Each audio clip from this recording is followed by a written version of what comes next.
4 at a time.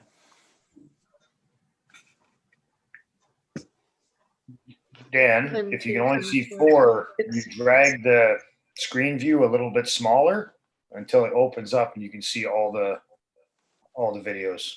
Drag the screen view. There's 2 little white dashes next to the videos. You can drag that and shrink the screen and make the videos bigger. An iPad? Oh, I don't know, on the iPad, you got to mess around with the views. It's easier on a computer. Under more. Minimize meeting.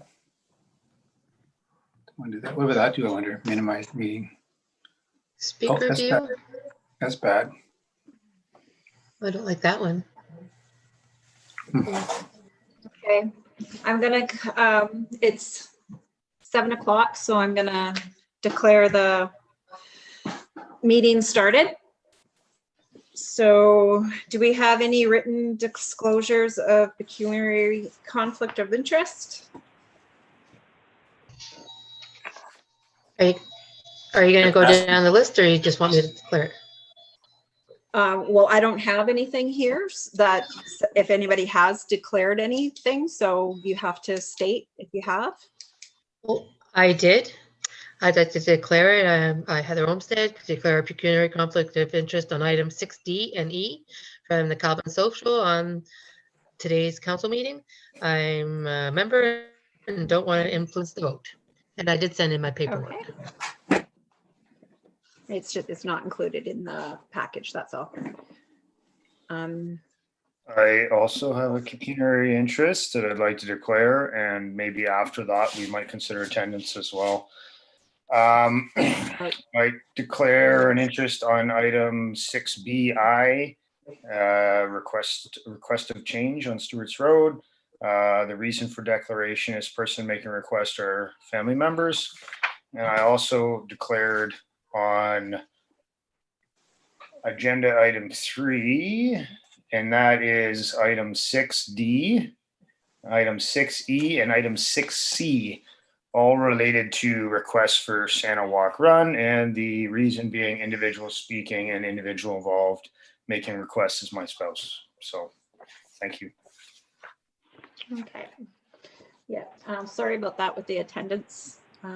We'll do that now. So Dan Maxwell. Here. Present. Heather Olmsted. Present. Dean Grant. Present. And I'm present as well. And I believe we have Chris Wally and guest Glenn Turnock as well, and Chelsea Grant. Okay. So the next on the agenda is petitions and delegations. So we have Ms. Grant wanting to talk to the council. So go ahead, Chelsea. Okay, so as you have read from your packages and added information Cindy has sent to you, the Calvin Social Group would like to hold a Santa Walk Run on Saturday, December 12th, with the route starting at the municipal grounds, turning around point at corner of Donald's and Peddlers, and finishing point back at the municipal grounds for hot chocolate and donuts. I approached the Calvin Fire Association President Jordan Wally last Thursday with a letter to present to the Fire Association at their weekly meeting, asking if they would put out cones and direct traffic for our event. Jordan responded that the guys were definitely interested in helping out with the event and looked forward to participating with their families. However, they would need to make sure they would not be held liable if anything were to happen, and that the municipality would need to be on board. I approached Cindy at the municipal office and asked her to explore the liability aspect for our event. She responded to us with a report from the municipal insurance company stating that the fire department would be covered under municipal liability insurance as long as council approved it and if the firemen acted within the scope of their duty. She also responded with a report from the municipal solicitor stating that we as event planners needed to comply to COVID standards and include that in our advertisement, which we will be planning to do so. They also suggested that the washrooms be closed because they have been in other districts. However, I don't believe that this is a necessary decision for council to make.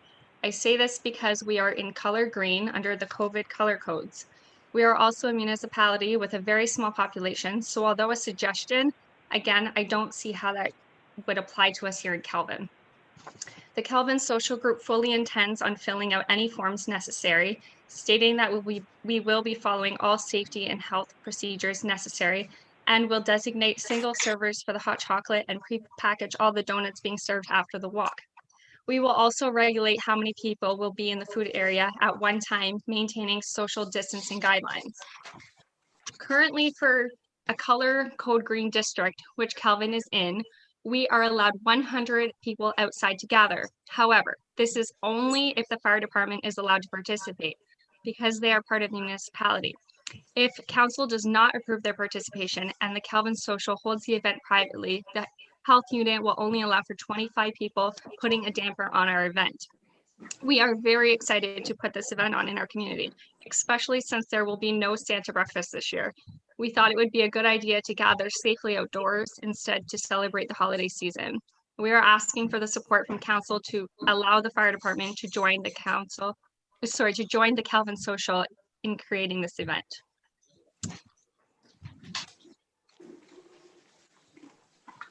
Okay, thanks, Chelsea. You're welcome. Does anybody have any questions they would like to ask of Chelsea before she goes? Dan? No, nothing for me. Okay, nobody else is allowed to talk, so it's just you or me. Oh, is it? Oh, and- geez. yeah. Do we have a quorum? Do we have a quorum to vote on? Deputy Mayor Cross, can I speak to that? Yes, you can. You don't need a quorum for the delegation at the moment. However, as per this is part of the Municipal Conflict of Interest Act.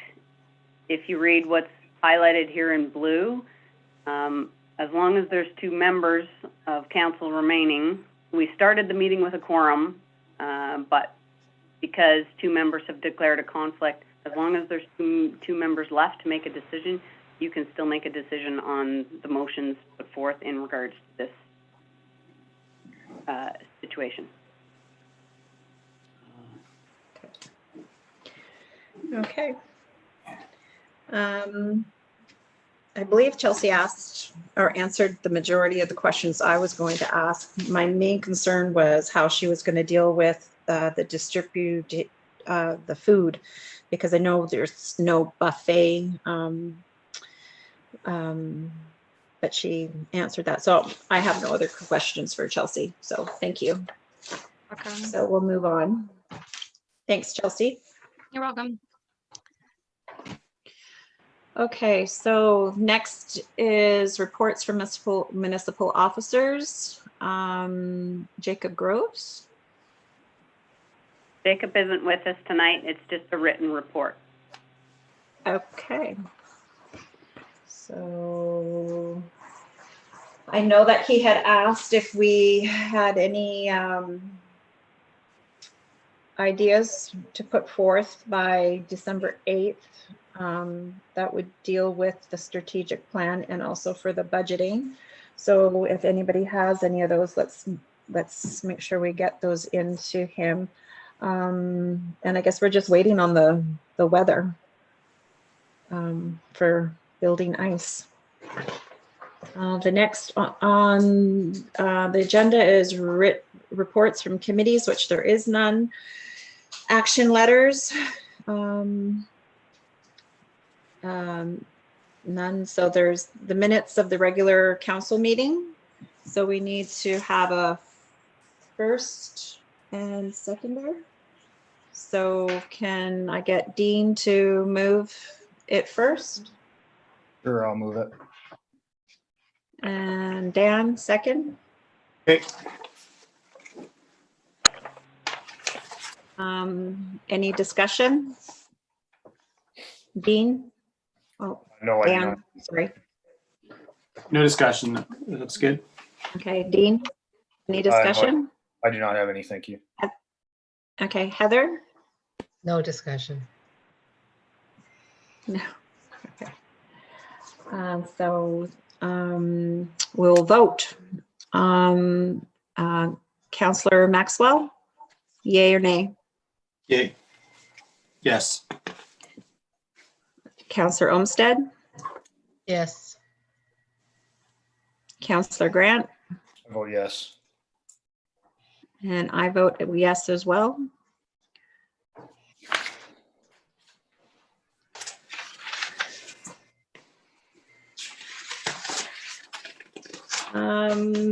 So next on the agenda is Mr.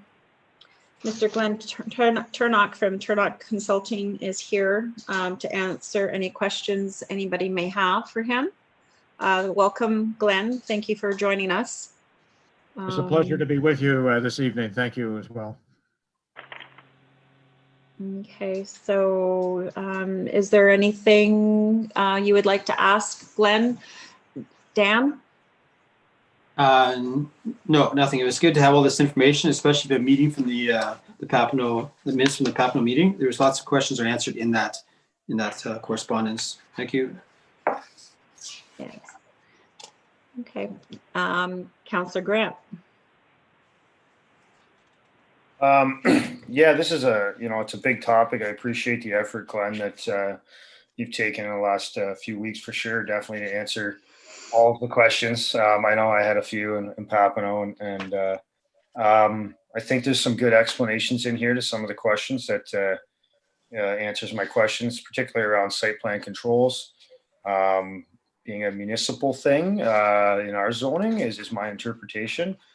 Because I think I guess for me, when I talk to the constituents and I look at the official plan and the zoning, I guess what I believe is important for our residents to feel like this is their plan and it's not a top-down approach. And I think that's where some of the frictions come in with some of my opinions and maybe others is, being a small community, we kind of feel like the province is essentially just going to dictate a plan upon us that they think fits us. And I realize that's the point of the consultations and that's the point of us. I think that's the point of you being here tonight too, is to answer questions and try and smooth that process. So I appreciate that. I guess my question is there was all these questions. I got some answers. I guess what is the latest version of the plan? Has it changed at all since what's the latest version that we have now? If you can answer that, thank you, Glenn. Okay, thanks. Just in response to your first comments, certainly it's a challenge for planners to strike that balance between what the province requires you to put in an official plan and what is truly the local flavor. And certainly I've tried to strike that balance. I think the plan does recognize that you have a unique community, a good mix of rural development and also resource development. And I would suggest to you that for the most part, the plan is flexible and would enable most any type of development that's reasonable to occur in the municipality. I think the evidence of that to some extent is the fact that the plan that's in place right now has been there for 20 years, and it really hasn't stopped development from occurring in Calvin. So that's a good sign. And I guess to your question, maybe you'd repeat the question, please. Yeah, sure, no problem. I was just interested in because I know that we've had all these questions and we've been asking questions, both Calvin and Papineau, and I was wondering if any revisions had been made or if we still have I guess I don't know if I have the most updated plan, I guess is my question. And I was wondering if you can comment on if there's a new revised plan, if we're still working off the last plan. Okay, in response to your question, The latest plan was the one that I made available for the public meetings. But since then, there have been two changes that I have made to and I'm recommending these changes to the plan. The first is as a result of circulation to the agent for TransCanada Pipelines. TransCanada Pipelines want to ensure that their pipelines are protected, because if they are not, that means they can't operate those pipelines or they have to relocate them. And certainly nobody wants to see that happen. It's a very expensive proposition. So I have built in and received concurrence from the agent that the proposed change to the plan for TransCanada is acceptable to them. So that's good.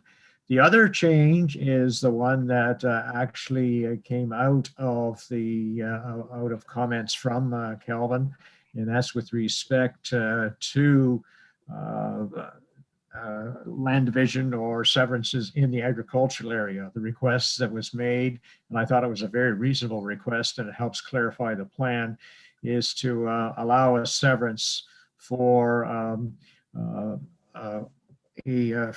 dwelling that's declared surplus to a farming operation, or for somebody that wants to actually have a retirement lot.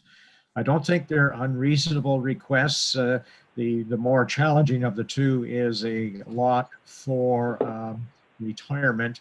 And the reason I say that is that whenever you sever off of an agricultural holding, you don't want to have it too large or prevent or obstruct, if you wish, an agricultural operation. So the choice of the location of a severance for a retirement home has got to be dealt with fairly carefully, so that it, as I say, it doesn't affect somebody's crop operation or livestock operation or something of that sort.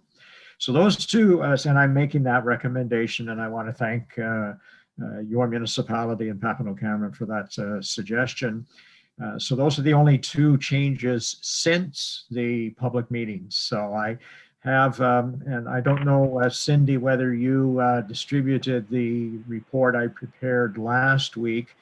That's a second report on the public meetings, and that report is intended to respond to public questions and submissions.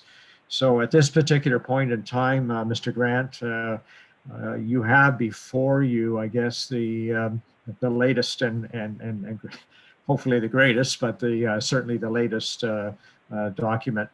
Whether anything else will come as a result of further submissions, I don't know at this particular point. I haven't heard of anything.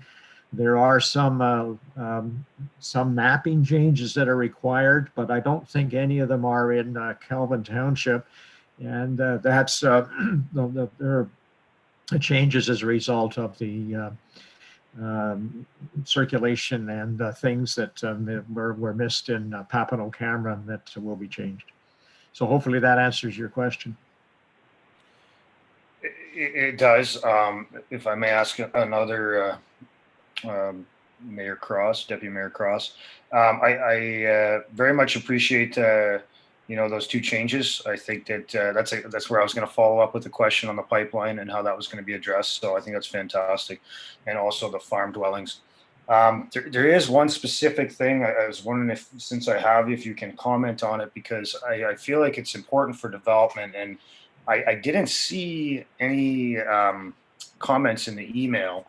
On it would be 2.6 lot access criteria. And I don't know if you have the plan available, maybe to reference, or if you. Oh, I'll pull up the plan. So you're saying 2.6? 2.6 it was page 20, so it's probably really close to page 20. Okay, I have 2.6. Yes, Karen. Lot access criteria. It is a. Yes. I was just wondering if you can comment on that. I was wondering if you can comment on that category, because we have a lot of land in Kelvin that, through roads agreement, I don't see why could not be developed quite easily, and I think that this particular section might hinder ability of future development on many of our right of ways. And I don't know if you can comment on that, whether that's a provincial policy statement or if that's something that Calvin could have flexibility in, because I'm quite passionate about this particular, making this more advantageous to development. Actually, with one exception, I do believe that there's a half a dozen different types of access here. I think with one exception, I think it should not hinder development in Calvin. The one exception is a provincial requirement, and that's with respect to private roads. The province is insistent that there be no new private roads created to provide access to development, and no new lots created on existing private roads. And I don't really have any flexibility in terms of that particular type of access. If somebody wants to have a what we call a land condominium, whereby you create a private road that has direct access to a public road and you sever off lots on that private road, that's okay, because there's a corporation that would be responsible for the maintenance of the road. But in terms of the other policies, as long as you have proper road frontage, so either on a public road or an existing private road, whether it's year-round maintained or seasonally maintained, as long as you have proper frontage, then you should be able to obtain a building permit. Now, as you can appreciate on a seasonal road, obviously that has certain limitations, because if it's not maintained year-round, then the responsibility kind of falls to the individuals along that road to maintain it. But as I say, in general, with that comment about private roads as the exception, I think development should not be hindered in most of the community.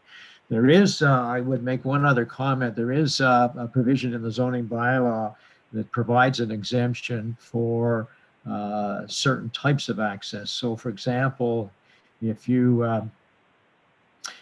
have a road that leads to a communication tower, that can be a legal right-of-way. It doesn't have to be a road.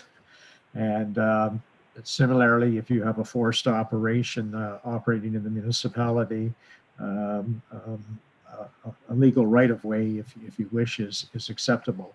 But for any type of permanent development, you would have to have frontage on either a public road or an existing private road. Does that answer your question? It does answer my question. I guess I'm just, I guess where it comes into play is I can just think of situations where someone might want to build, we're saying development, to me development is very broad, maybe want to build a hunt camp or something, and they enter into a roads agreement to access a portion of a municipal right-of-way, and it may be 100 feet of right-of-way, and it may be more, right? But a portion of municipal property that they have an agreement on, that they sign with us, that's our current bylaws.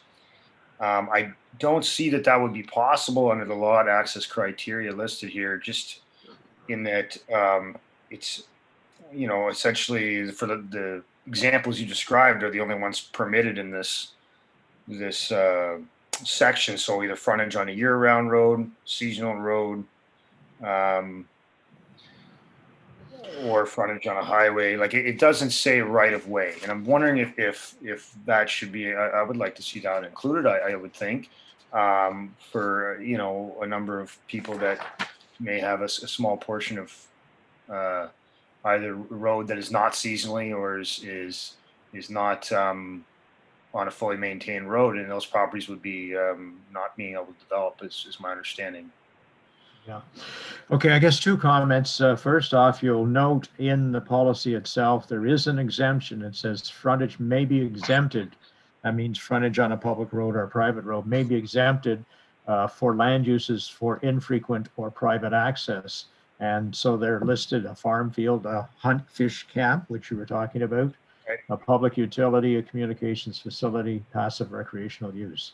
So if somebody did want a hunt camp at the back, in the back 40, they could obtain an easement, as you're referring to, in order to get access to the hunt camp. And if you look at the zoning bylaw, you may not have it in front of you, but there is a section in the zoning bylaw, and if I can just give you the number. Would you have, Yes, if you look at section, here it is right here. Section 4.10, you have which a- talks to a frontage on a Sorry, public Glenn. road or private do you road. have a page number, Glenn? Sorry, I just wanted to. have a Oh, quick sorry about look. that. Okay, the page number is page 76. 6.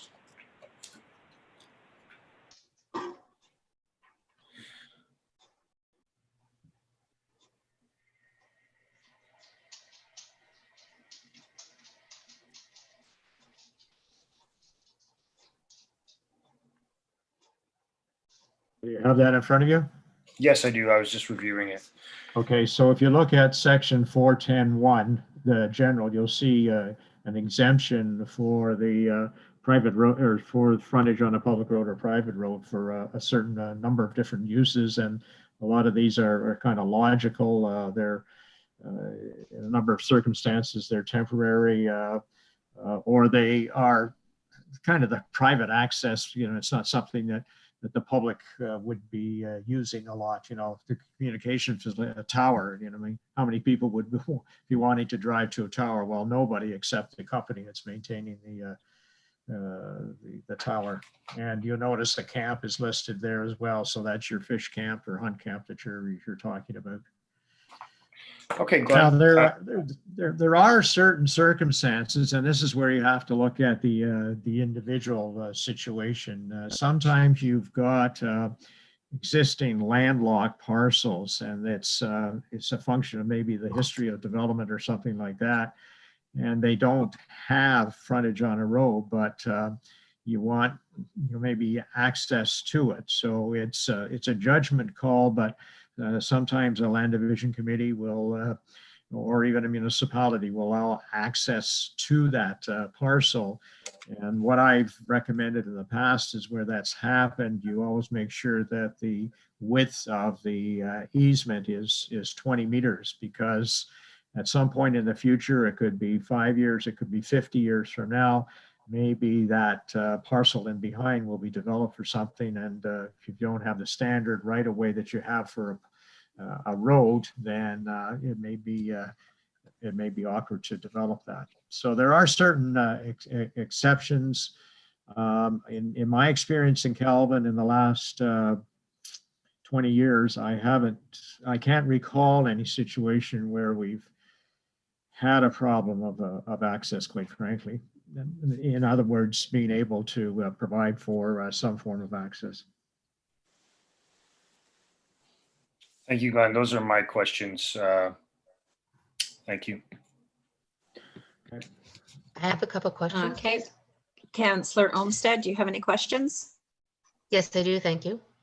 I understand having some sort of fee to apply to make revisions in the plan. I think $300 is a little bit outlandish. It makes it way more attainable. If you want to build, it's going to cost the extra. But then I was concerning about, I have concerns about the bylaws and being able to enforce them and change all the bylaws. We don't have the resources to do that. So I understand the government wants us to do this, but we're small and we can't afford to.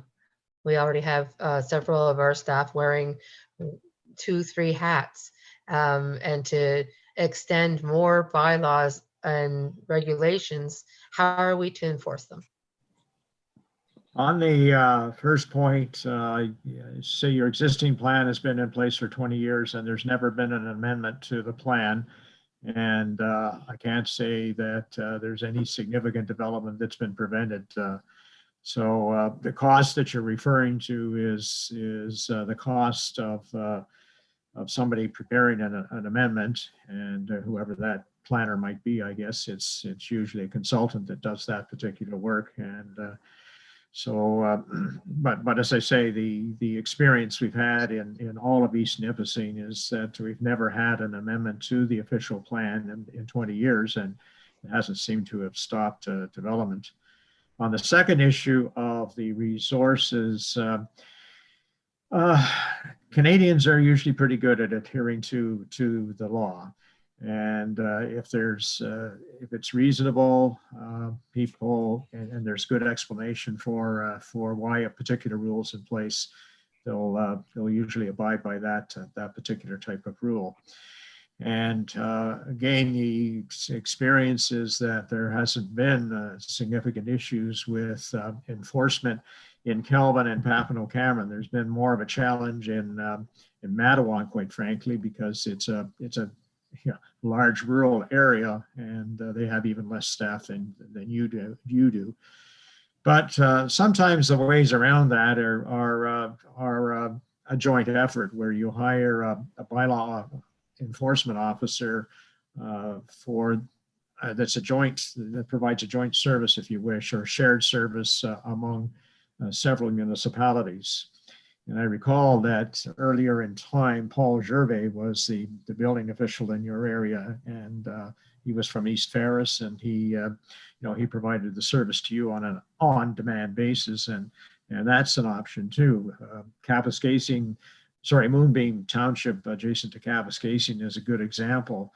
If they have an enforcement issue, they bring the bylaw enforcement officer in from the town of Hawkesbury, who have on contract, and he provides the service. And it's fairly limited because there isn't there's generally adherence to the bylaw, the zoning bylaw in that particular municipality. So there are ways, as I say, ways and means of addressing the resource issues without it becoming too cumbersome. And really, what's in your bylaw, the zoning bylaw, for the most part, has been there again for the better part of 20 years. Some of the differences, I guess, are with respect to recreational vehicles and storage containers. So those are new features. And they may require some enforcement depending on the circumstances. So it's a wait and see kind of thing, because I mean, we don't even have any teeth in any of our bylaws a lot of times. If you understand what I'm saying, like we didn't have a set precedent, so we didn't have fines and stuff in place because it just never happened in the past. And not that I want that at all. I just think that how can we know, how do we enforce it if we don't have any bylaws or teeth in the bylaws to enforce it? So is it necessary for it to be there in the first place? Well, I think if you don't have a zoning bylaw in place, it means that anything can happen anywhere, and that can cause some difficulties in any municipalities.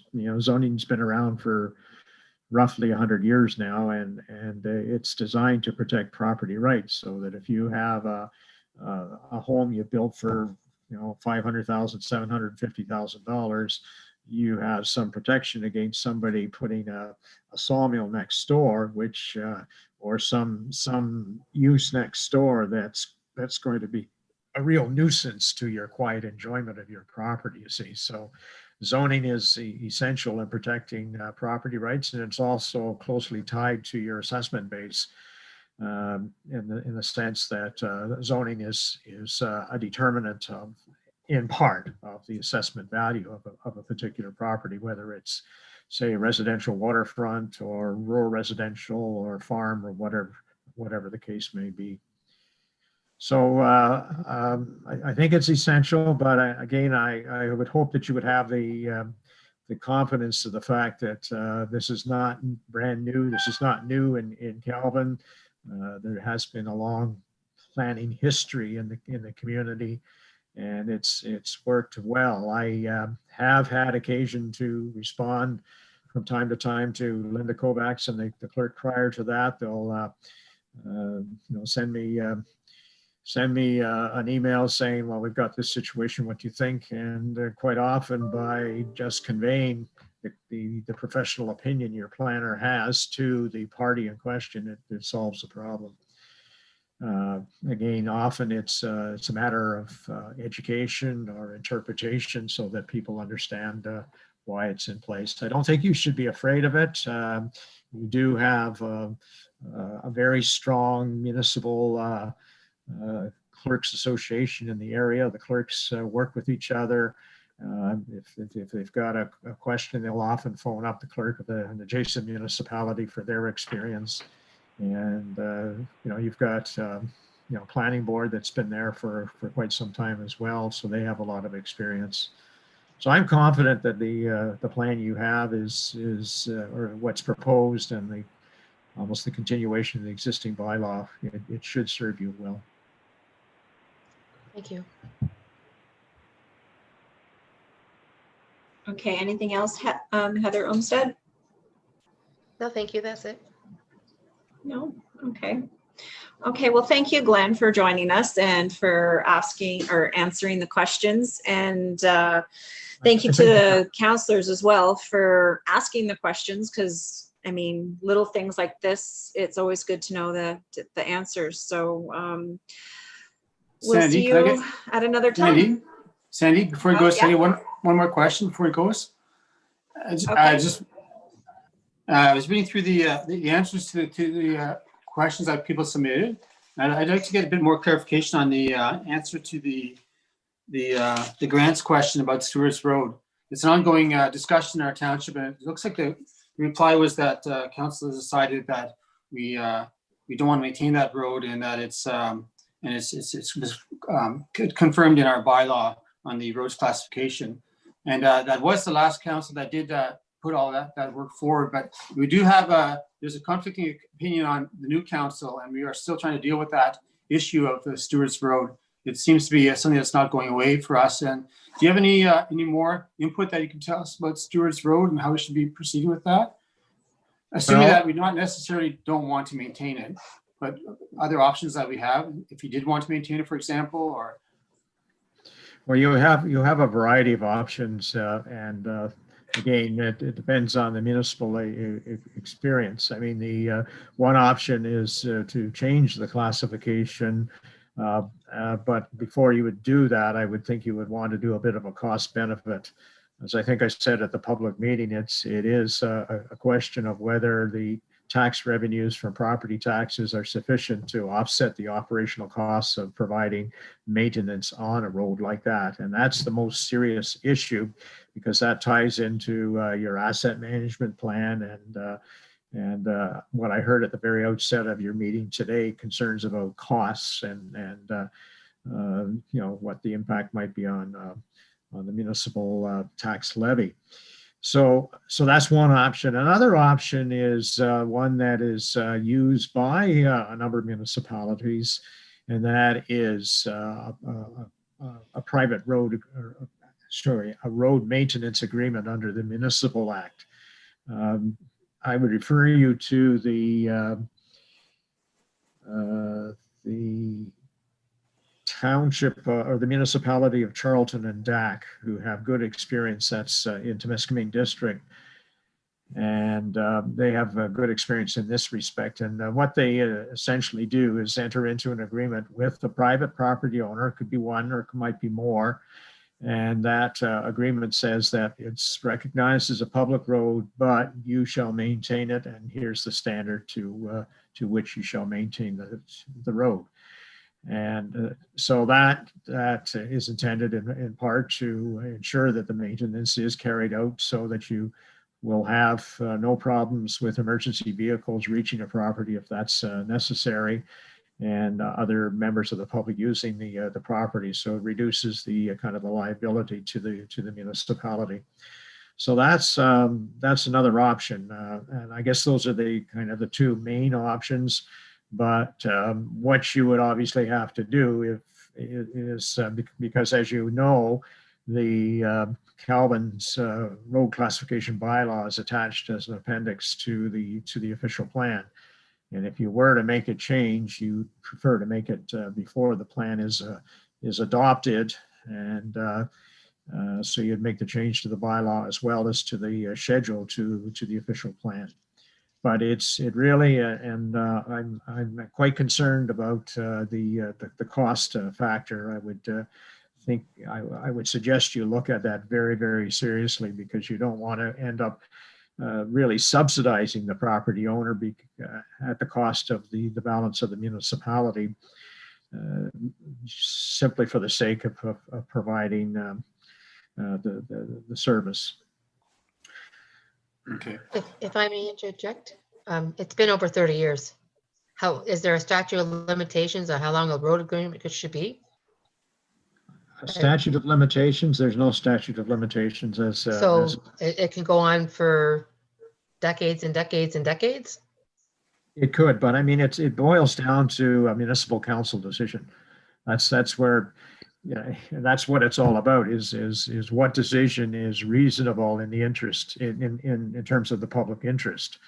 I've had, situations in other parts of Ontario where municipality has maintained a road that's several kilometers long, and there may be one residence at the end of the road, or maybe two, or something of that sort. And in my humble opinion, that's not wise.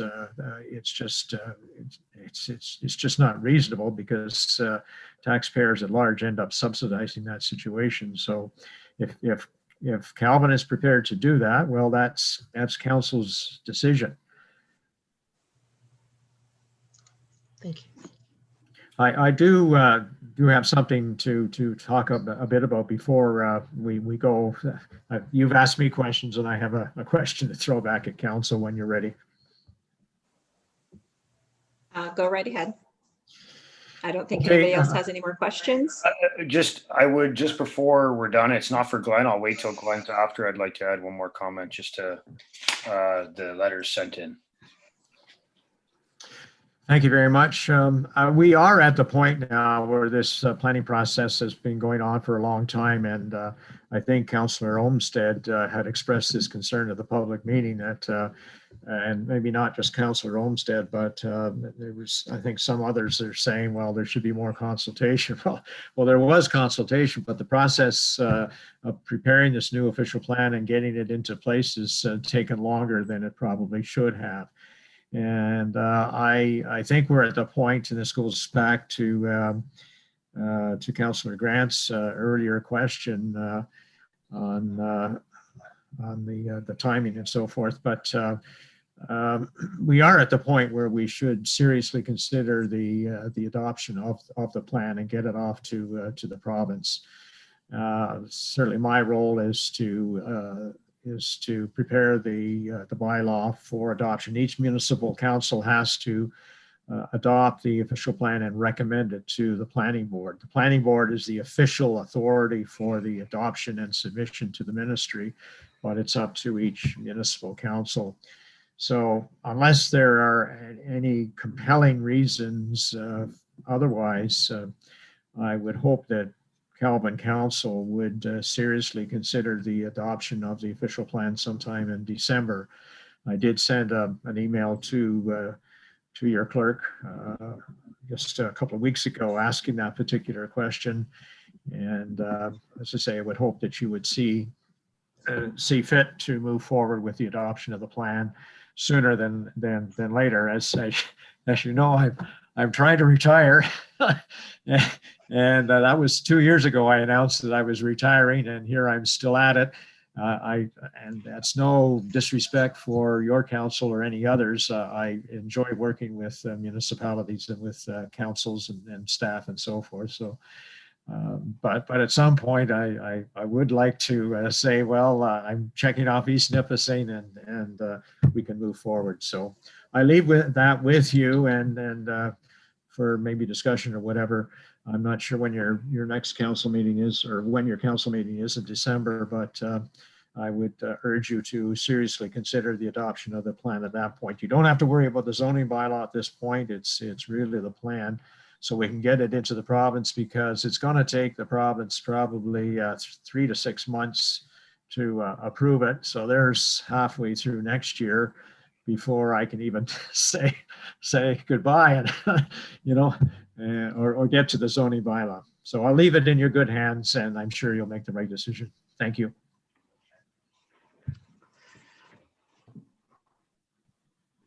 Councillor Grant, you wanted to say something? Yeah, I just had some comments, and they're not for Glenn specifically. I just wanted to make mention of public feedback from Roseanne Banshee and John Richardson, and their comments essentially are asking for more public transparency and online Zoom webinar was the specific words they used. I think that I would encourage them to try and stay up to date through email. I realize it can be a pain, but I think that we would send them, the clerk obviously would send them information if they requested. And particularly with the zoning bylaw, I would like to take, as a council, I hope we would take some time, and we would make some we would consider how we would notify the public of our zoning bylaw, and I would say a more robust way. That's my hope. I would like to get more community comments, particularly on the zoning bylaw, and it's something I kind of want to do once, you know, and have it function for what people, what the greater population wants. So that was just those are my 2 comments. And hopefully they can be notified of, you know, of these future things. And I guess we do that through our website. And I'm not sure if we send anything through our app or Facebook. But for these big ticket items, I think we should consider that. When I say big ticket, I mean like zoning and official plan and some of these bigger documents. That we make robust efforts to make sure everyone's included. Thank you. Okay. Thanks for those comments. I do believe Cindy did put an ad in the newspaper as well that we were having the public meeting. And I did see it on our webpage and on our flyer as well. So not sure how we would be able to get it out there more, but that's definitely something we can talk about at a future meeting. Okay, well, thanks, Glenn. And we'll move on to the next item on the agenda, which is the report from the treasurer's clerk regarding the Kelvin Social Group and run for December 12th.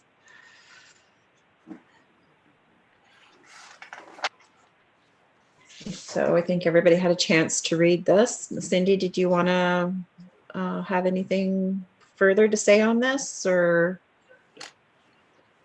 No, most of it is included in there. If any members have a question, I'd be more than happy to answer it.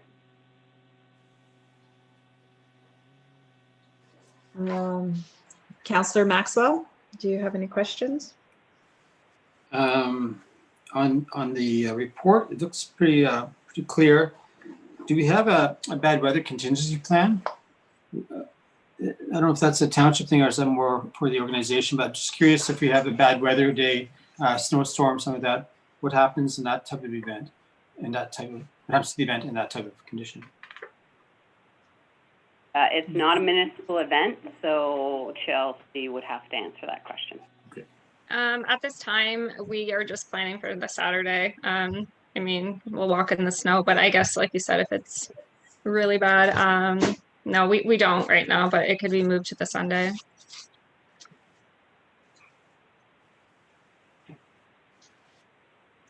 No other questions about the report. Thanks.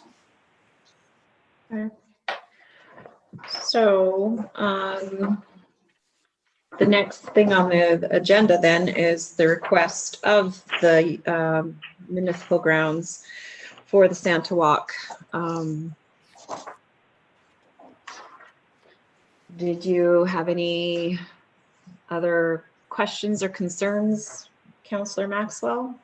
This is really No, odd. I think I jumped ahead with my Just question. me. Should have asked it now. Pardon me?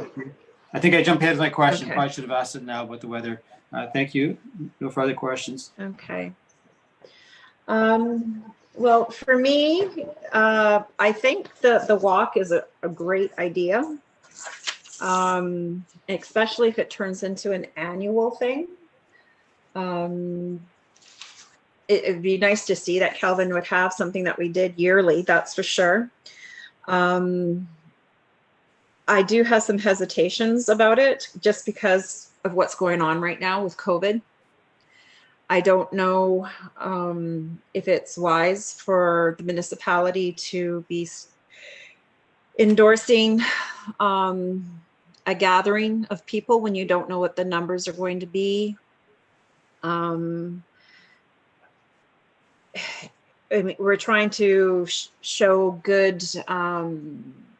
The small community is showing that we're standing behind what the health unit and the government leaders are suggesting us to stay home, and this is kind of doing the opposite. The other concern I have, well, besides, if there was bad visibility, would it be canceled? The other concern I have is that it's going to be under, if we let the fire department do it, it's going to be under our liability if something happens.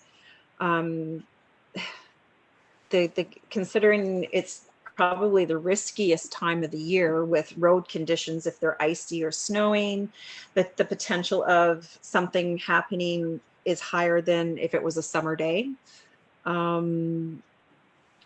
So my huge issue is about the fire department is the liability, and also if the fire department guys volunteer for this, they get points. And at the end of the year, they get paid for those points. So it's kind of like they're getting paid to do this, but they're also receiving money. So it's kind of like double dipping. I have a bit of an issue with that. To me, it's the time of year. How are we going to keep people socially distanced? The bathroom is an issue. Do we ignore what the lawyer has suggested? I mean, we got consultation from a lawyer. He recommended something. Do we ignore that? There are a few issues here. So, I love the idea. I love the idea of the walk and the getting the community together. I'm hesitant about those things. Dan? I guess just the two of us. Yeah. Most of the issue, the washrooms probably would be the number one issue that we'll have to discuss. We have to decide on what to do with whether they're open or not. The other issues are, I'm not too concerned about the cost to the fire department, as they get paid a set of fees, so it doesn't cost the township any more money. They get paid to do what they, they get, regardless of how much money they work, they get the same amount of money every year, like the pool of money. So we don't get an extra charge to the township for the way for them doing any extra work. It's just part of what they do. And I think that it's been a little bit quiet this year because of not doing the Santa Claus parade, not doing that. So they probably wouldn't mind getting on and doing something in the community. I think they haven't been really that busy lately. So I'm not too concerned with that area. Sorry, Dan, is it possible that Dean Maxwell clarify that or about the point system? What's the question? Sorry, just about the point system. You guys seemed a little confused with that between Sandy and Dan. So I just wanted to clarify that, how that works with the guys volunteering. So Dan, can I clarify that with Sandy? Can you hear me? Yep. Yeah. So the pool system is, we'll just use a number. The pool system, Dan is right. There's only $12,000 in the pool. So it works on a point system. We pay 10 points an hour. So the more events we do, the less the points are worth. There's not any additional cost to the municipality. The pool's $12,000. So if there's 3,000 points, the pools end up being, the more points it is, the more points every firefighter accumulates, the less each point is worth. So that's kind of how it works out. So there isn't any additional cost to the municipality. So there should be no worry on the end of cost here. That's it. Can I ask, Okay, but they do get points for coming out to this event, right? Anybody, yeah, we pay our firefighters some points for everything. Like a meeting's like 7 points, and usually points work out to about $1. So they get 7 points. You know, they're getting like $14 a meeting, roughly.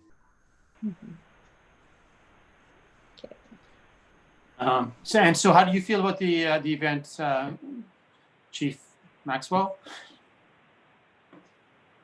I'm just going with councils. If they allow us to do it, like I said, we want to just make sure that nothing happens, and that's I want to be there to make sure that everything goes smoothly, and it's a good presence for us to be seen out in the public. I know we're in trying times, all right, for sure. We'll make sure to do, have all our masks and do the social distancing. And I'm thinking we're only going to probably use about 6 guys for this event. So it should be pretty simple for us.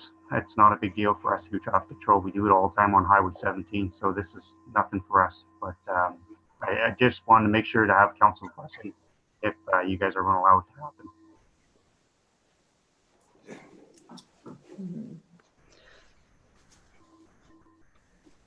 Like I said, my concern is about the liability. If there was an accident that would happen, because the fire department is there, the municipality will be sued, and it could cripple us.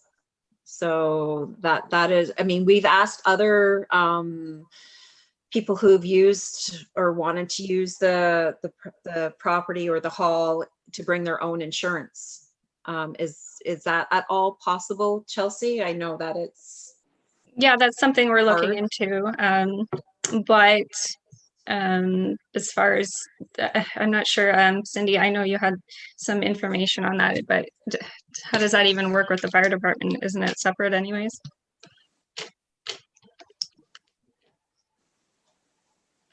Sorry, what was the question?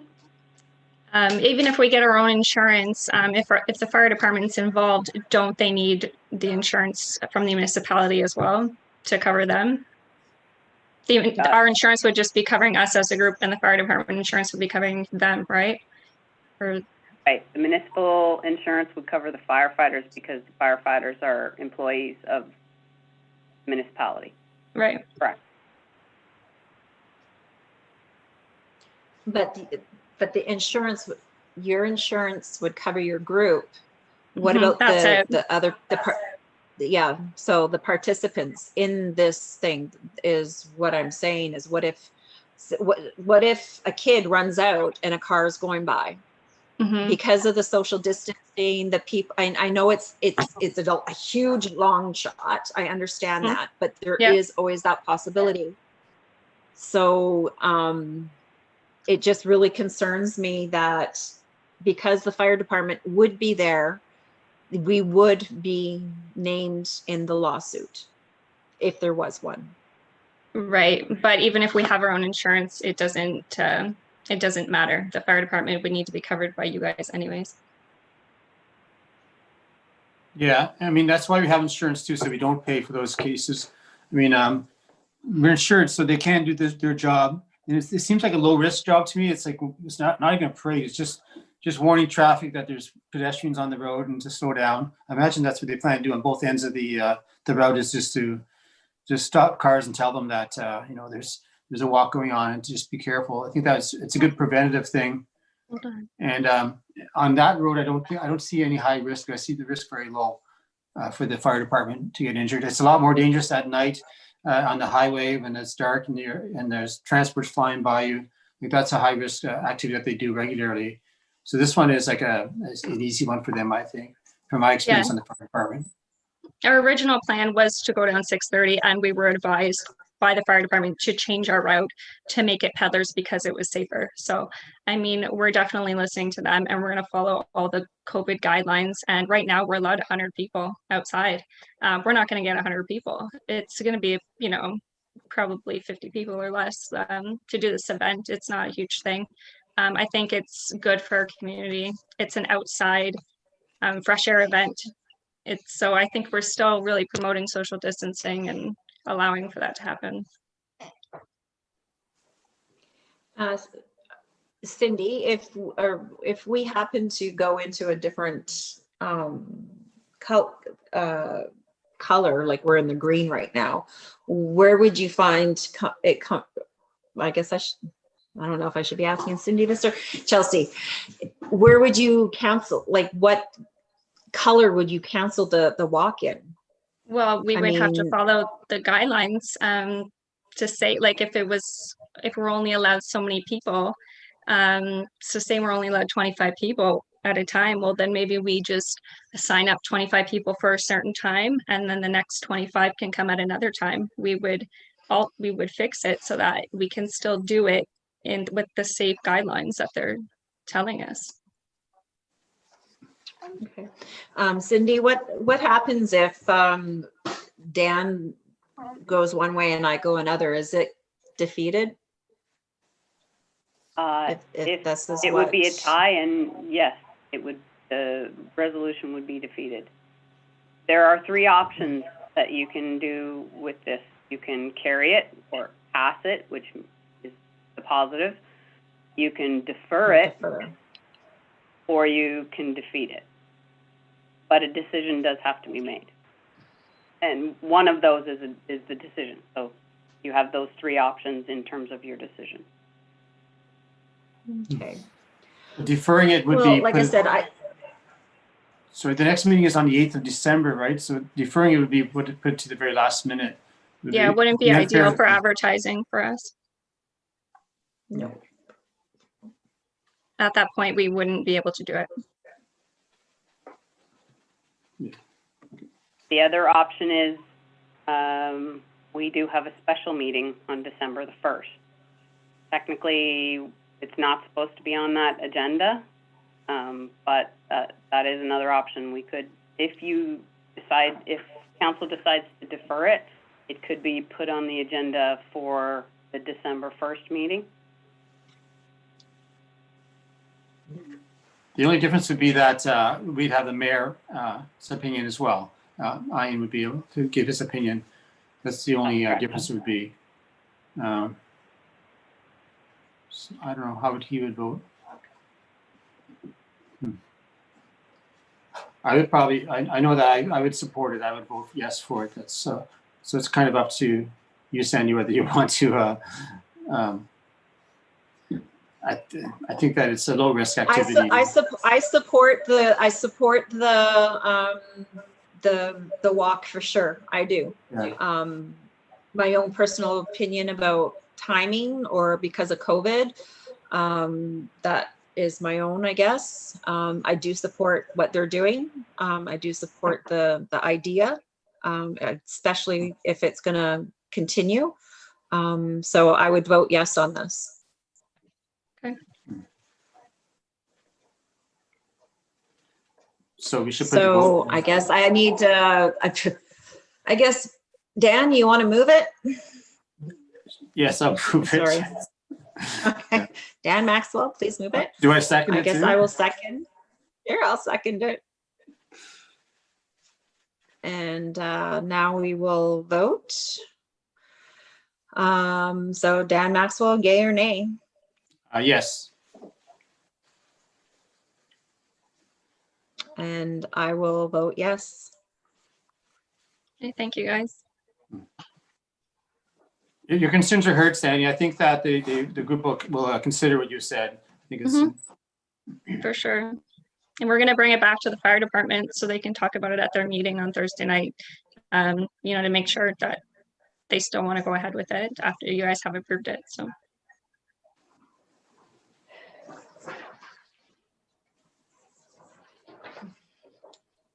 So now we have to approve.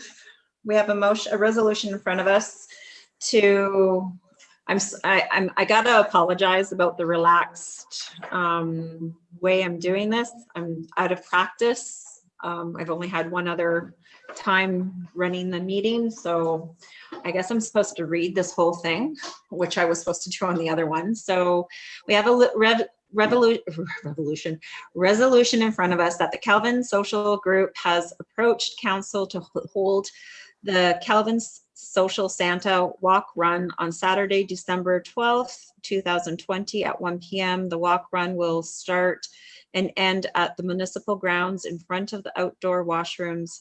The Calvin Social Group has also requested that the Calvin Fire Department provided traffic control for this event.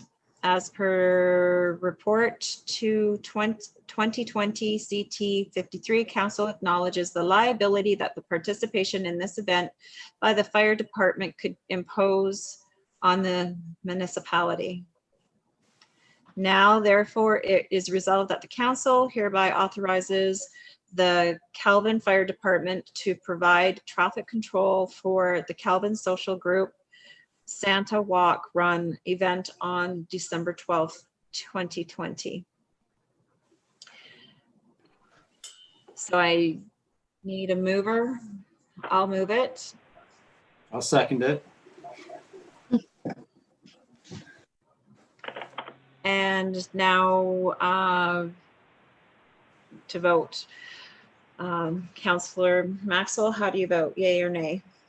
Yay. Yes, I vote yes. And Councillor Cross, I vote nay.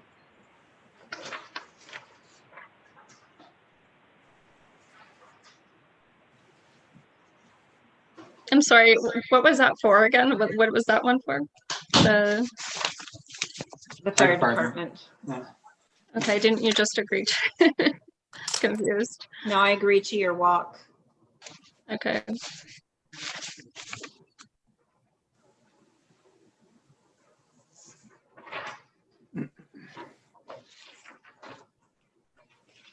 So the next item on the agenda is the report for the clerk treasurer for the emergency control group meeting. I think everybody had a chance to read that.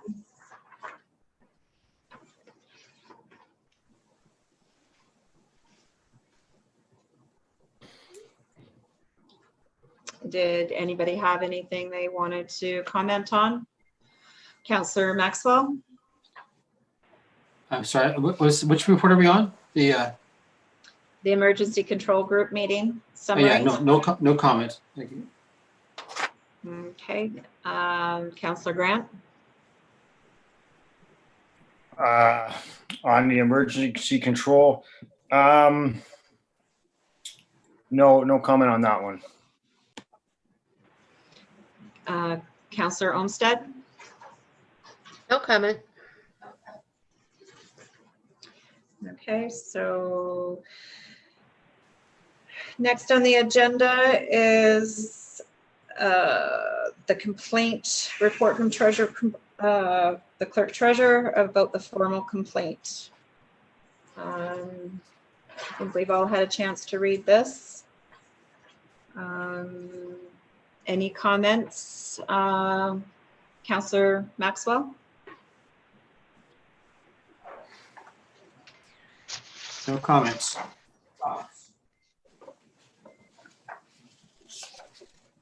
Councillor Grant? I think I'll save all my comments for the complaint policy discussion. Okay. Councillor Olmsted? Yeah, kind of with Dean on that one. I agree with some of the changes with the report with the new one. There needs to be a tiered system. I can remember that I was elected here, and I think that we all have to have a choice. And if I make a bad decision, my family, my friends, neighbors, I have to answer to people. And so I want to get things right. And I don't want to waste money. So, yeah, I want to get things right. I'm sorry that the mayor's not here. Perhaps we could defer it until he is. That's my opinion. That's all. Well, I believe this is just for a discussion. There's no decisions being made on the complaint policy. So if there was anything that you wanted to have said, this is your opportunity. I do like the idea of when the integrity commissioner, although very self-serving, they get paid. But I do like the opinion that the number 2, where we can ask the mayor to, do a preliminary, not investigation, but just kind of hear what the complaint is and see, do we need to take it further? Can it be handled in-house? Could be something simple. But I like a precursor. And then, yeah, so it could be the mayor, the deputy mayor, then the clerk treasurer. I like number 2. That's my preference. I remember, like, we don't not have to have this, but I think, to be fair, that number 2 is relevant. I remember there's a couple of incidents that come up to me, and because I didn't want to cost the township any money, I chose to go a different way, and it came out fine. It came out beneficial, and sometimes just an oopsie or an apology will fix a lot of things. So yeah, I go with option number 2 if that's just my opinion.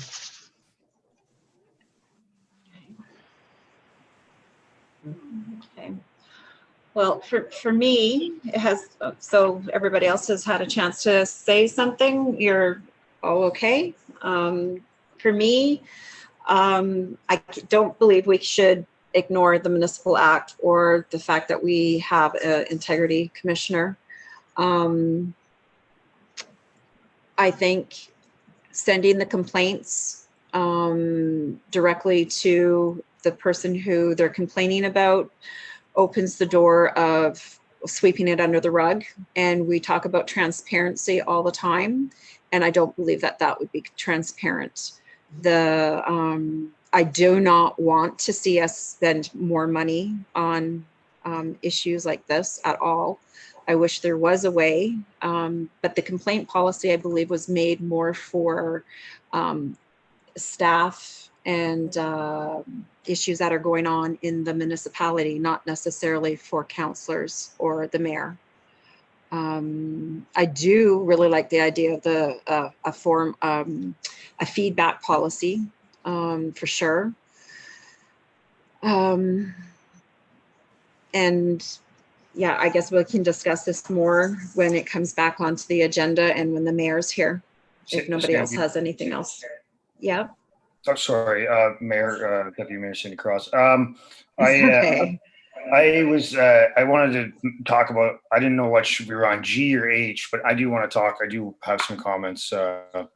And I stand behind all my comments that are there. And for the reason that I don't want to have too many policies. I think that we should have less policies so we do not get policy fatigue.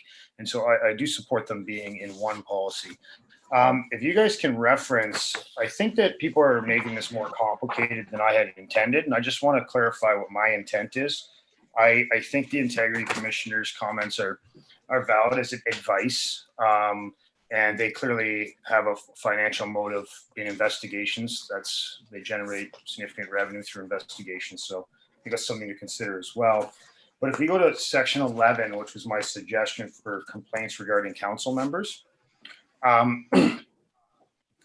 would, to further my intent, I would be more than willing to, first of all, I'd like to make it clear, again, that I do not support the municipality investigating councillors. I also do not support us intervening in any way in the code of conduct or the integrity commissioner in a negative way.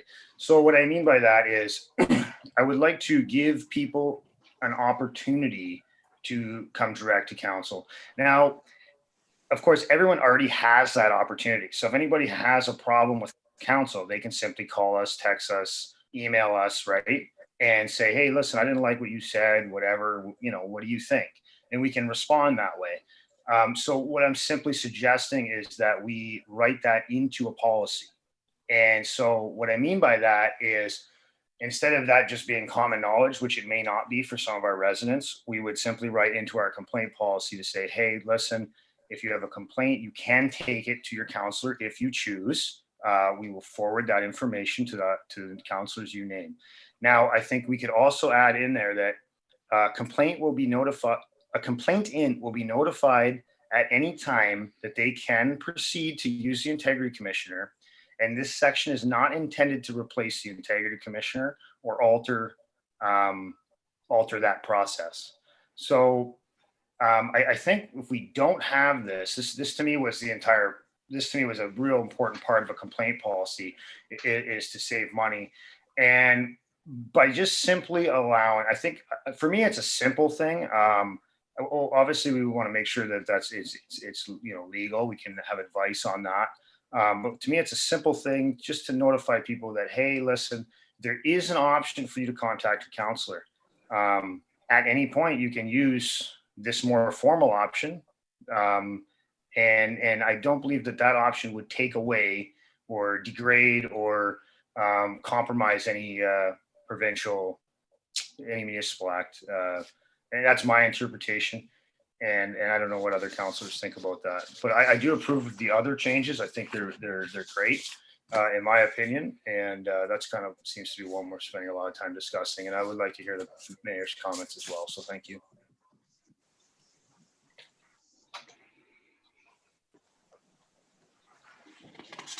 Okay. So does anybody else have anything to say? Dan Maxwell? No further comments. Dean Grant? I would be willing to email the additional information I'm talking about that might help for a future discussion, might help steer it in my intended direction, I suppose, which is not to interfere with the integrity commissioner, instead to have just an alternative method. Thank you. Councillor Olmsted? Nothing further. Okay. So next on the agenda is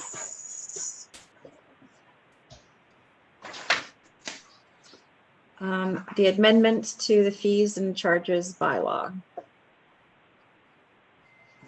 We had a chance to look that over.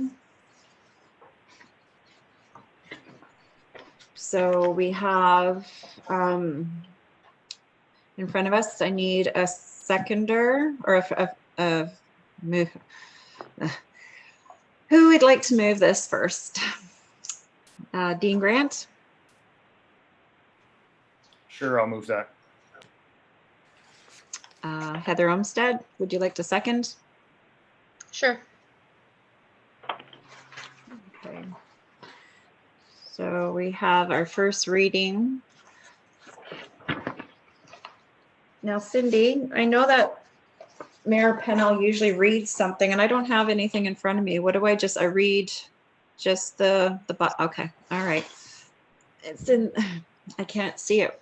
I've got people's heads in the way. I don't know. There we go. Thank you.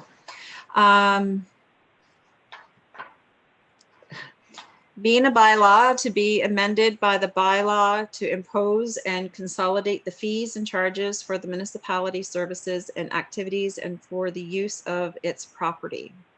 Any discussion? Dan Maxwell? No discussion.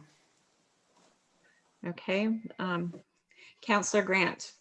No discussion. Councillor Olmsted? No discussion. Okay. So I have nothing to say as well. So yay or nay, Councillor Maxwell? Yes. Councillor Olmsted? Yes. Councillor Grant? Yes. And I vote yes as well. So it's passed. Do you want to do the second reading as well, or do you want to wait to the next meeting? Councillor Maxwell, I'm okay with the second reading today.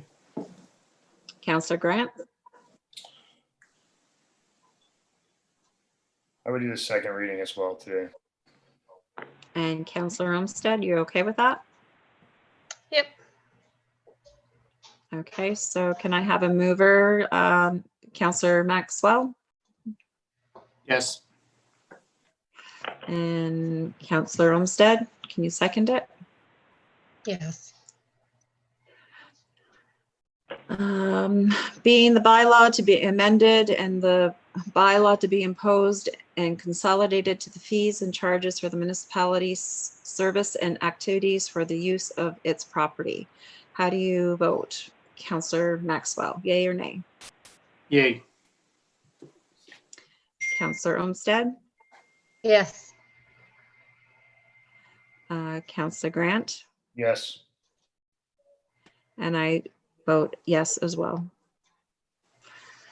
We'll bring it back to the next meeting for the third reading.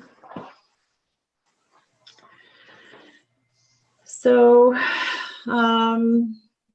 next on the agenda is the report on the universal broadband funding. I hope you all had a chance to read. Did you have any questions? Councillor Maxwell? No questions on this. Okay, Councillor Grant? I have a few comments. I listened to the audio that was sent to us. I thought that was pretty cool. It's pretty positive to hear these announcing these funding announcements. Something I did find interesting is that I guess I'll read my comment.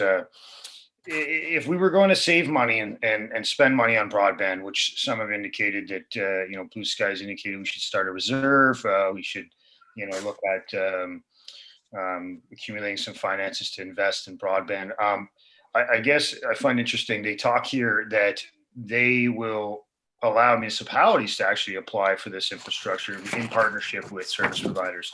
And I guess my comment is that if I were to support any funds for broadband as a councillor on behalf of my residents, I would insist that we would have a controlling interest in whatever project that may be. So if this would be awfully ambitious, and I'm not sure that something that we would do, but for me, if we were going to spend money, I would want to see us have a controlling interest. So I would want to see us partner with a service provider ourselves and provide services directly to our residents. I would not be in favor of sending blank checks in the hope that we'll benefit. And I guess those are just my comments in general on the topic moving forward. Thank you. Thank you for that. Councillor Olmsted? Yeah, I'm not willing to give money. We already got burned before. They wanted to use our road. We thought we would have access to it, and they went right through our town. And if you want access to 5, it's 60 grand. So until I see some cold hard facts, 60 grand a person apparently. Anyway, so unless it's accessible to my whole township, I just want to hold back.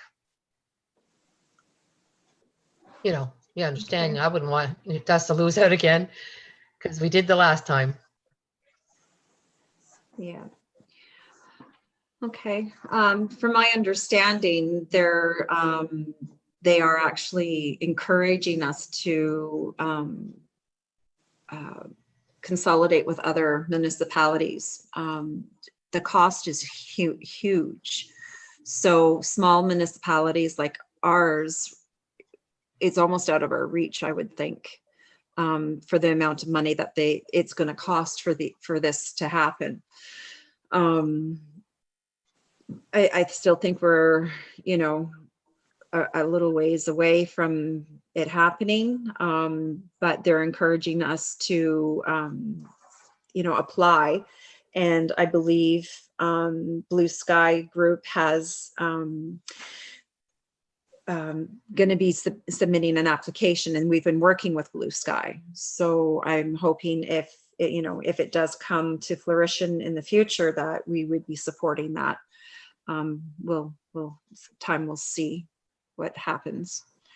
Okay, so the next on the agenda is the municipal education webinar Cindy has sent us. I don't know if anybody was able to watch it. It had to do with MPAC and the central processing facility of severances and consolidations of building permits. It was definitely, I really like getting these, and thank you, Cindy, for adding them to our packages. If we have extra time, it's great to be able to listen to these, because it'd be hard for us to know that they were there without you doing that. So thank you. Did anybody have anything they wanted to comment about this? Councillor Maxwell? No comment. Councillor Olmsted? No comment. Councillor Grant? No, just good information. Thank you. Okay, so we'll move on to information letters. Was there anything in there of interest to anybody? Anything that stood out? Councillor Maxwell? No, there's nothing. Councillor Olmsted? Not particularly. I did want to, but I don't know how much further down the list you want to go for the information letters, because I'm pretty Well, far it's pretty down. I much don't know. It's Okay, pretty so much all of them. If there was anything that stood out. yeah. Oh no. So okay. I just didn't know if you wanted me to go down like 6 letters. I want to find out more about our inclusive community grants for, especially for our seniors. So I'd like to apply for that. That's important. Also, I agree. I'd like to back up Brantford for the ranked ballots for municipal elections. Whereas Bill 218, supporting Ontario's Recovery and Municipal Elections Act 2020, removes the option for municipalities to choose the ranked ballot system for an election. What's the point of having an election if we don't have a ranked ballot system? So they want to change that. So I don't, and neither does Brantford. And that seems to be a pretty across the board consensus. So I'd like to support that. And that's my only flags. Thank you. Councillor Grant? I'd just like to address Councillor Olmsted's comments first about supporting ranked ballot stuff. I guess my opinion on the ranked ballot is I have to gather more information. What they're discussing is a traditional way of holding elections is the same. It's an alternative way where you're ranking ballots, which some municipalities want the choice to be able to do that. So anyway, I'd like to gather more information before I support that one, and that's just me personally. And I'd like everyone to consider the last item, Near North Crime Stoppers. I think that Crime Stoppers has had a fantastic history as far as I'm concerned. I don't know of any negativity there, and we might consider bringing that back and for possibility of supporting that when the mayor's present, just to give them it's a simple support, and maybe we give them a little bit of mention, make their little bit of media, I guess you'd call it, so that they can continue to do their work. And that's all I have. Okay. I'm in agreement with the inclusive community grants. That's $60,000 that's sitting there that we possibly could potentially have. Cindy, can you, is this something that you could do? The grant application? Well, I haven't read the Yes, grant but- application, but I can look into it further. I would agree that it's a good thing. I can tell you that Bondfield is interested in it, and potentially a couple of other regional municipalities are also interested in it. So again, it's one of those situations where, because we're all relatively small, if we go in together to try and get some grant money, it's probably better if we do it as a region versus us individually. So yes, it's. I would think it would be a good thing for us to do. Okay. I'm also in agreement with the Crime Stoppers one as well. I would definitely like more information about the one Heather had mentioned about the vote before I would support it, just because of the extra work. I'd like to know a little bit more about that as well. Otherwise, I think, no, that's pretty much it. So can we support the Crime Stoppers and promote it on the website and on our app, Cindy? Yes, we can do that. Just an idea, though, would we bring that back for a vote with full council? They are asking us to acknowledge it in January of 2021 in their letter. Right. I will bring a motion back to Yeah. the next council meeting that council wants to do that, wants to support it. Yeah, to put it on that we would support it by putting it on the website and the app and flyer. Okay, so next on the agenda is information letters available. There's none. Old and news business. Is there any old and news business you want to discuss, Councillor Maxwell? Old and new. There's just one thing that's that I want to discuss, because it's I'm concerned the implements consequences of it. And it was tonight's meeting. We had the vote on fire department. The resolution to have the fire department assist in the walk, that got voted down. I didn't see that coming. That wasn't Dan, aware that you would vote no Dan, on sorry. that. Yeah, just before you continue, Dan, I'm going to declare a conflict of interest as well on this, so I'll fill that out for the same reason originally that my spouse is involved. So, thank you. And I'll ditto that. Can I continue, Cindy? Or? Yeah, go ahead. I'm just worried that the consequences that we're making the walk, which we approved as a council, now being unsafe, that we could be more liable that if something happens and it comes back that we didn't allow the fire department to make it a safer event, that we could be liable that way as in being negligent and not providing the service that we had.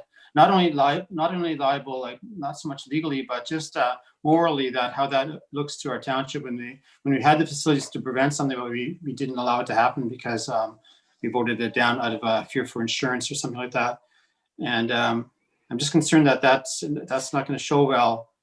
I got to say that because I'd feel really bad if something happened and I had the power to prevent it, but we didn't do it because of something. So I just wanted to make that clear, that I want to state that tonight, that I feel that we maybe should bring this back as a second resolution, or I could do it myself, I guess, at the next meeting if it's presented. But I would like to have either defer that. I'd like to have that looked at again, either defer it or just the consequences of putting that down can be dangerous to the event and to the participants in the walk. And it changes the feeling that I don't know if it should be separate, because I think those two motions should have been together, because it's one without the other one is would feel differently about supporting it if I knew that it was going to be without the fire department. So I have a problem with the way that it went down tonight, and I find it odd that we can still vote on things when there's only two of us in a meeting like this. It really gives one person a lot of power to speak for the entire council, and it's really just one vote still. It ends up being either of us vote no on it. It closes down any motion when there's only two people voting. So it's I don't know. I just don't feel comfortable with that, and I have to say that. because I feel my conscience would bother me if I didn't do the right thing in here. And I think that we're not doing the right thing by allowing the event to go ahead without being having safety precautions in place. That's all I have to say.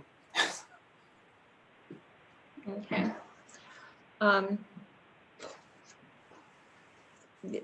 Yeah, we've already voted. I can't discuss why afterwards, I guess. Old and new business. Do you have anything else for old and new business, Cindy?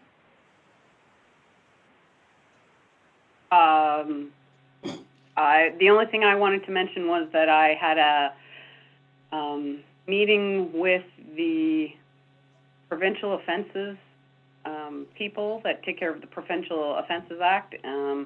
Typically, we get a certain amount of money from, it actually comes from the city of North Bay, but they're sort of the head, and then they distribute it regionally. Because of COVID-19 and the courts being closed, et cetera, we're actually, the region is actually in a deficit position. And so we're actually going to owe money this year. So instead of receiving money for the transportation costs, we're actually going to have to pay. So I just wanted council to be aware of that fact, that we will be receiving an invoice from the from the city of North Bay. It was approximately just a little over $12,000 that needed to be split amongst the region.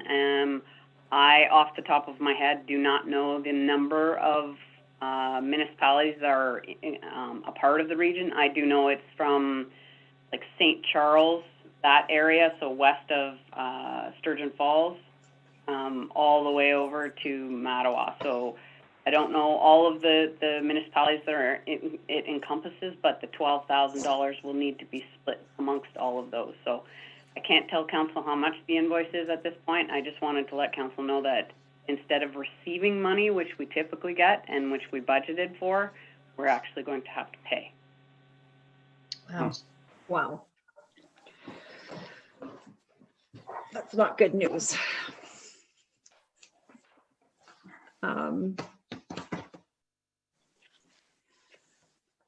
I do have something I don't know if it would even go under old or new business. I do have a suggestion. I'd like to bring I'm suggesting to bring a motion forward that we have our information letters sent to us electronically instead of having them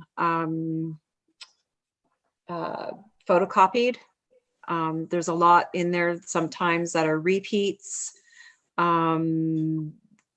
We've seen them over and over again. The amount of time it probably takes photocopying them and the money we could save. I don't know if that would be something that anybody would consider, that we just see our letters of information through electronically instead of having a massive amount of paperwork.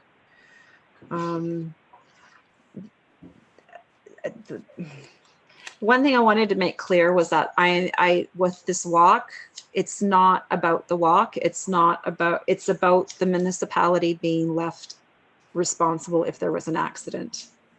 There's other options that they can take to control traffic. That could be something that they could look into as well without having to use the fire department. I'm sorry that I left that. It's kind of weighing on me there. So anyway, accounts approval, that we received that way electronically. Well, Are we allowed to comment on your comments about Sure. your motion? Would you? I just think it's important that if individual councillors prefer to receive information by paper or electronic, that I would encourage them to do so. I know that paper is very important for me. I'm a visual guy, and I much prefer to see it in paper. And I would encourage that anybody that does not share the same importance of paper, that they can do as they wish. And I would strongly ask everyone to allow individual councillors to make that choice. Thank you. Okay, accounts payable. It's not in front of the screen.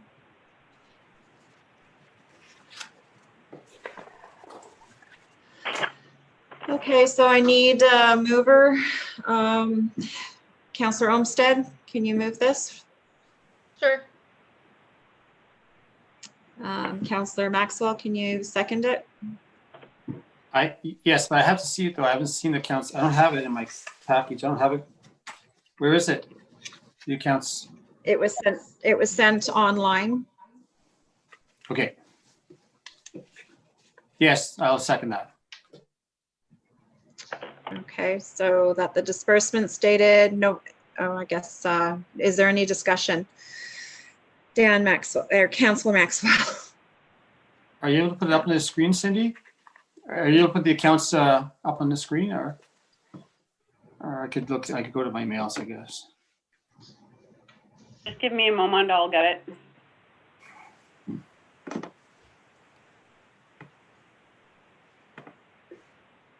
I see it. Here it is. It's kind of small. That's it. There's two. Oh.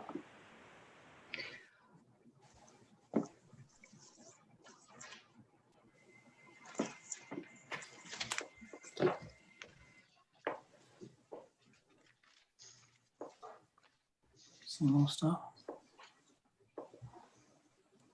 Okay.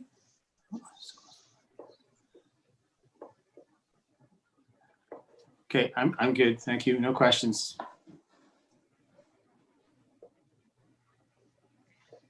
Counselor Olmsted, No, I'm good. Counselor Grant. I have no questions.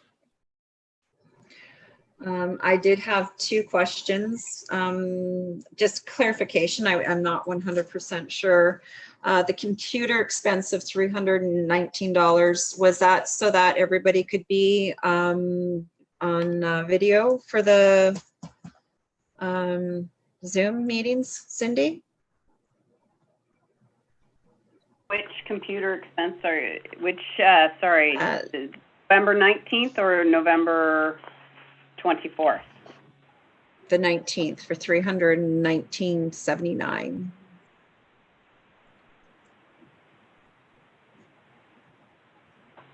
That sounds, I have to find the invoice here, just give me a moment. Sounds like our monthly,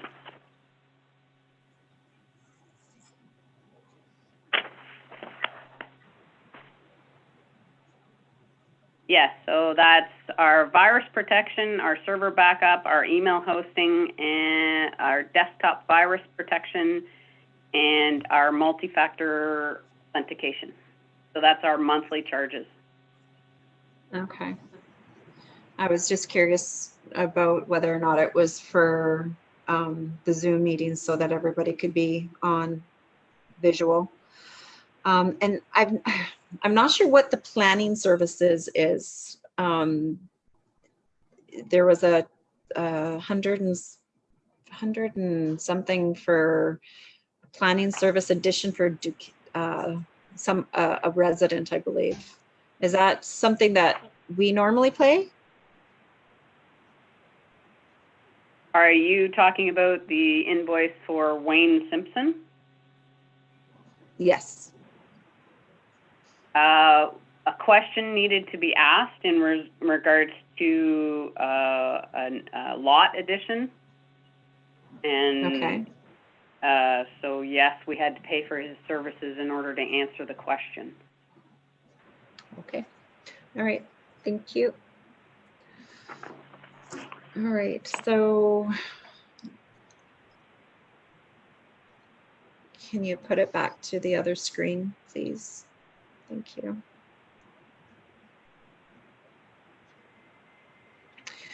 Okay, so the disbursements that dated November 19th, 2020 is in the amount of $41,530.03.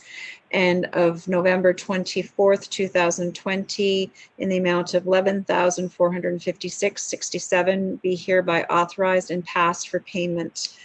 Counselor Maxwell, yay or nay? Yes. Counselor Olmsted, yay or nay? Yes. Counselor Grant, yay or nay? Yes. And I vote yes as well.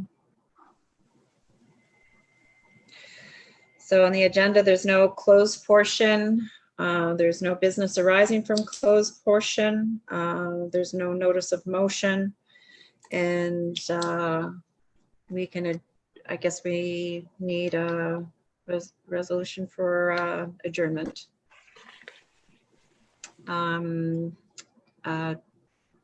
Counselor Grant, can I have you move this? Yes.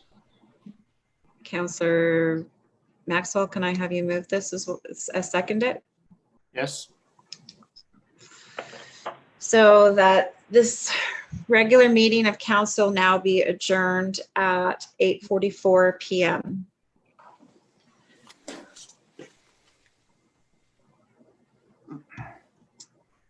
Counselor Maxwell, yay or nay? Yes. Counselor Olmsted, yay or nay? Yes. Counselor Grant, yay or nay? Yes. And I vote yay as well. Okay, that's it. I apologize for my stumbling. I guess practice makes perfect, I guess. Got a lot of practice to do. Hopefully not too often. Good night, guys. Good night. All right.